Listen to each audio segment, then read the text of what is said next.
Bom dia, meus irmãos, que a graça e a paz do nosso Senhor e também Salvador Jesus Cristo seja com cada um de vocês. Que Deus possa abençoar a sua vida. E eu te convido nesse dia a tomar café com a palavra de Deus. Por isso, já prepare o seu café, pegue a sua Bíblia, seu caderno e a sua caneta e vamos juntos meditar na palavra de Deus. Gostaria de te convidar para que possa ler esse capítulo antes de iniciar esse estudo, esse devocional junto comigo. Que Deus te abençoe. Marcos 2, abra sua Bíblia por gentileza. Vamos começar a exposição do capítulo 2. Está dividido da seguinte forma: do primeiro versículo até o 12, está falando sobre a cura de um paralítico. Do 13 e o 14 vai falar sobre a convocação, de Mateus. Do 15 ao 17 vai falar que Jesus comeu com pecadores esses amigos de Mateus que a gente vai esmiuçar. Do 18 ao 22, a indagação sobre os discípulos de João e os fariseus acerca que os discípulos de Jesus não jejuavam. Do 23 ao 28 vai falar sobre o sábado, ali contestado pelos fariseus, e infelizmente muitas pessoas ainda estão nessa, mas a gente vai expor também, amém? Então vamos lá, do 1 ao 12 falando sobre a cura de um paralítico, como a gente viu em Mateus 9, e vamos ver em Lucas 5, existiu essa cura, uma cura de um paralítico. E como eu sempre falo, para a gente glorificar mais a Deus, para você dar um salto aí mortal para trás aí ouvindo esse áudio, vamos analisar a vida dessa pessoa. Ele era um paralítico, meu irmão. Paralítico, você sabe o que é? Então a gente não sabe a idade, a gente não sabe se tinha uma família grande ou pequena, se era casado, se tinha filho. Mas vamos glorificar mais a Deus aqui. Vamos imaginar que ele era um homem casado, que tinha filhos, que tinha pais vivos, uma família. Pensa o sofrimento que essa família vivia. Como eu venho destacando, e eu creio que já está enfatizado na sua mente, era o homem que era o provedor da casa. A mulher não trabalhava, a mulher não tinha renda para sustentar. A função da mulher era cuidar da casa e cuidar dos filhos. Então pensa numa família, se fosse assim, sem o pai, o provedor, uma família machucada, uma família sem esperança. Mas o nosso Deus é um Deus que ama, um Deus que tem compaixão para com o próximo, e Ele quer nos curar. Mediante essa cura, meu irmão, tenha essa convicção que Ele quer nos curar. Amém? Não desista. Então aqui o primeiro ponto a ser destacado é aqueles que levaram o paralítico a Jesus. O paralítico, como você sabe, não se move. Então, para ele ir para algum lugar, ele tem que ter alguma ajuda para se locomover. E as pessoas levaram ele até Jesus. Meus irmãos, aplicando para a nossa vida agora, nós temos, meus irmãos, que ser essas pessoas que levam as pessoas até Jesus. Meus irmãos, com certeza você conhece pessoas mortas, não fisicamente, mas espiritualmente, que não tem condição de caminhar até Jesus, de caminhar até a cruz, de ir talvez numa cela, numa igreja. Mas nós que temos a possibilidade de carregar as pessoas, nós temos que levar para Jesus. Porque Jesus é o único caminho, a única verdade, a única vida. Sem Jesus não há salvação. Então, primeiro ponto, a gente tem que ter essa visão, igual os amigos tiveram. Eles tiveram a visão. E aqui em Mateus não fala, mas em Marcos fala que são 4 homens, então 4 amigos ajudando um. Pensou 4 amigos seus intercedendo por um, 4 amigos seus pregando para um, 4 amigos seus ajudando uma família, uma pessoa. Como seria? Meus irmãos, aqui no verso 4 a gente vê que eles eles não pararam, eles foram determinados, perseverantes. Eles viram que a multidão estava acobertando, então eles subiram para o telhado, meu irmão, para descer o paralítico ali onde que Jesus estava. E aqui a gente já tem registros históricos que as casas eram feitas de a cobertura de palha. Então era muito tranquilo de retirar, não era o telhado de hoje em dia que realmente laje é muito difícil. Esses são alguns argumentos das pessoas que não acreditam nas histórias bíblicas de falar que é mentira, mas não é. Então, os telhados eram de palhas, né? E os rapazes tirou e desceram, desceu o paralítico onde Jesus estava. Eles perseveraram porque o paralítico era pesado. Então você teve que subir com ele, piorava a situação. A multidão, como eu falei, não abriu espaço. Eles não conseguiam nem olhar a porta, então eles subiram no telhado da casa. Destelharam a casa, né? E desceram o paralítico, provavelmente com uma corda. Mais uma vez um peso de subir e destelhar, de descer. Olha o esforço que eles tiveram. Eles tiveram uma criatividade imensa, meu irmão. E é isso que nós temos que ter. Se precisar nos esforçar, vamos. Se precisar ter uma criatividade, vamos ter. O que a gente não pode é desistir. Eles tiveram uma fé verdadeira. E Jesus vem na fé deles, verso 5, disse ao paralítico: teus pecados estão perdoados. Mediante a fé dos amigos. Olha, coisa maravilhosa. Olha o que a minha fé, a sua fé pode gerar para alguém. E existe, meus irmãos, aqueles que bloqueiam o nosso caminho para Jesus, a multidão, os escribas, os fariseus, que são os hoje, trazendo para o dia de hoje, são os falsos profetas, aqueles que Jesus fala mesmo que não entram no reino, mas também não deixa ninguém entrar ensinando preceitos de homens.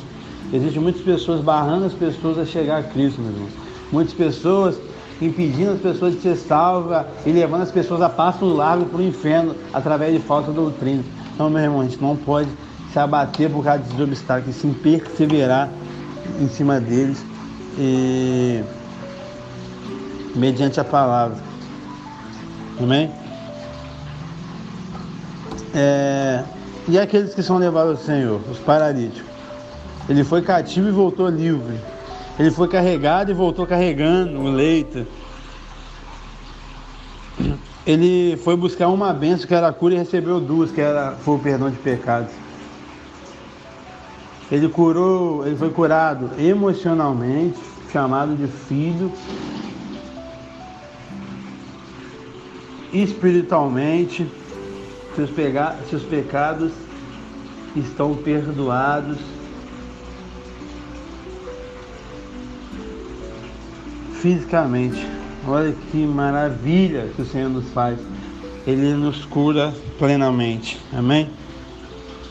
E aqui no verso 13 e 14, a convocação de Mateus. Então Jesus ele chama, ele é um soberano. O chamado de Jesus é eficaz. Levi, como você sabe, né? Mateus era um cobrador de impostos, um pecador mesmo, que subjugava as pessoas, um ladrão, mas a partir do momento que ele teve encontro com Jesus, ele foi transformado. Então, meu irmão, se você teve encontro com Jesus, você tem que ser transformado. Se você roubava, agora você não vai roubar mais. Se você matava, agora você não vai matar mais. Se o seu serviço você tem que mentir, se o seu serviço você tem que roubar, renuncie a ele, porque o Senhor vai te dar. E ele vai te sustentar, igual ele fez com Mateus, que era cobrador de impostos, roubava a sociedade, mentia para a sociedade, e mesmo assim ele largou tudo, porque quando a gente tem encontro com Jesus, a gente tem encontro com a verdade. E a verdade não tem sombra de dúvida, não tem sujeira nenhuma. Então por isso que eu falo, e talvez sou até enfático, a questão das coisas ilícitas, ilegais, que rouba as pessoas, que mente para obter uma fonte de lucro. Isso não é de Deus. Deus não está abençoando você se você está nesse trabalho. Então faça igual Mateus, renuncie hoje, que eu tenho certeza que Deus vai abrir uma porta, que Deus vai prover e você não vai passar necessidade. porque você está fazendo algo que agrada o coração dele, que é renunciando à corrupção, renunciando à mentira, renunciando o roubo. Amém?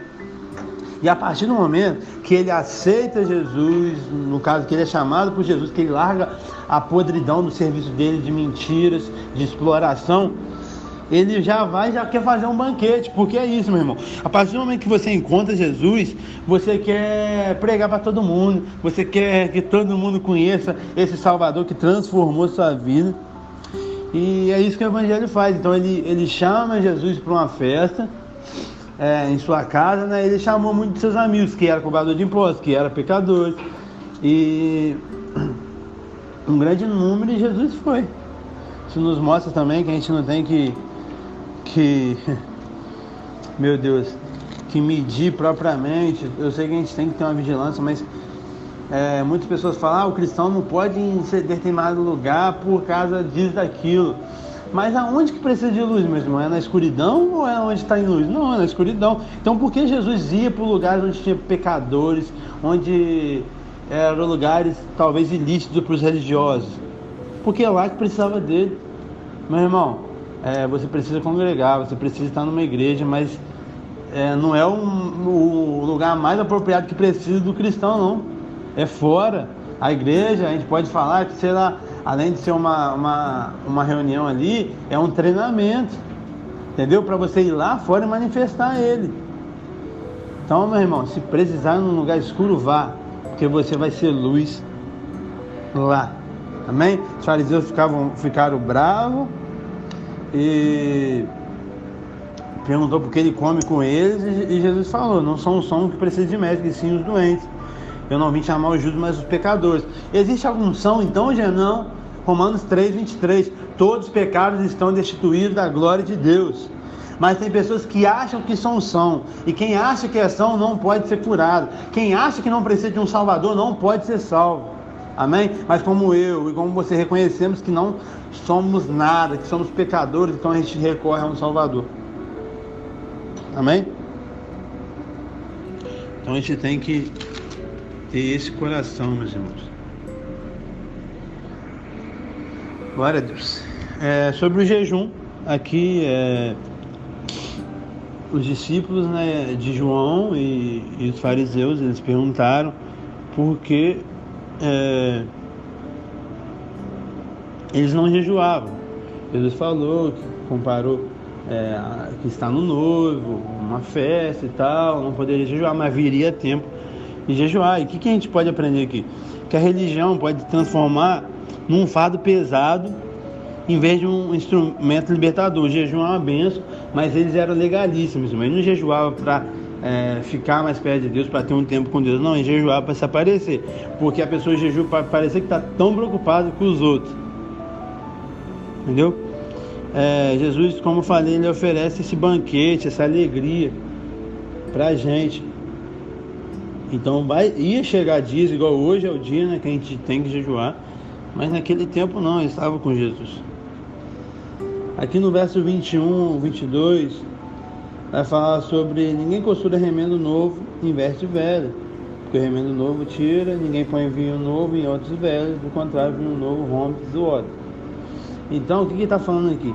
Que Jesus, com a nova visão dele do reino dos céus, ele não queria fazer uma reforma propriamente, ele queria transformar. Então ele não queria colocar algo novo em algo velho, não, ia ficar ruim. Ele não queria botar um vinho novo em uma estrutura velha, em um odre velho. E o que era o odre? O odre era uma pele de um animal que retirava e tal, né? E dentro dessa pele fazia o recipiente, usando a pele certinho, e botava vinho novo. E o vinho novo, ele fermentava, e fermento, produzia gás e tal, que podia inchar o odre. Se ele tivesse novo, a elasticidade dele ia conseguir manter e não ia romper. Mas se fosse algo velho, ia romper. Por isso que Jesus usa essa analogia, que pra gente, a gente tem que estudar, tem que saber o que é odre, qual que é o processo de fabricação do vinho. Mas pra galera da época era normal.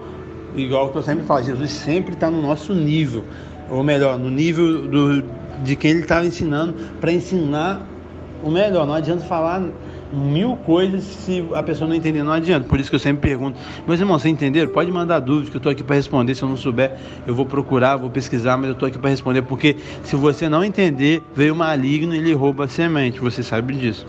Amém? Então, o cristianismo é algo novo que exige uma transformação. Você tem que esquecer tudo que você já viveu, que você acredite, passar a crer, e não tentar remendar. A vida com Cristo não é um remendo propriamente, e sim é algo que a gente vive com o Senhor de transformar. 2 Coríntios 5,17: se alguém está em Cristo, nova criatura é, as coisas velhas já passaram, eis que tudo se fez novo. Amém? Então a gente tem que ter esse coração, meu irmão.